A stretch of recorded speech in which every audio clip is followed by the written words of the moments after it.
Howl is a movie I went into with no expectations whatsoever, so I came out enjoying it quite a bit. We follow Joe, a train guard who has recently been snubbed from a supervisor position and is stuck working a double shift. Joe is pretty fed up with his job. We get a sense of this while the audience follows him as he checks the passengers' tickets, and has a failed attempt to ask out one of his co-workers. He retreats to the back of the train where he takes a nap and awakens to the train suddenly halting. It seems that it hit something that was on the tracks. The conductor gets out to check the train but never comes back, leaving Joe as the only one who has the keys to get off the train. There's a bad storm knocking phone lines down, so they're only able to get out a small message asking for help.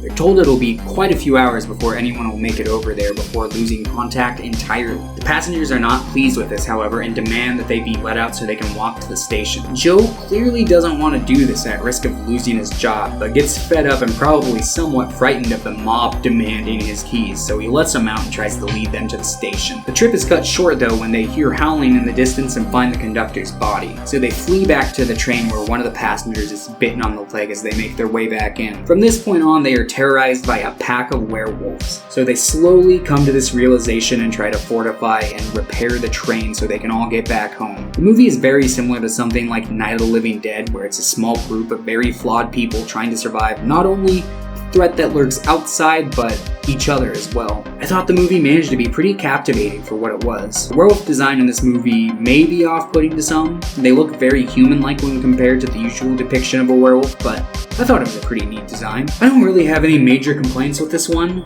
It knows what it's trying to be, and I think it manages to do so quite well. You could argue that some of the characters are pretty flat when it comes to their development. There's one character who particularly comes to mind, and this is the business mom who complains that she spent all of her life on the train instead of with her daughter. Pretty generic stuff in that department, but I still managed to have a fun time with this one. Check it out if it seems up your alley. 6 out of 10.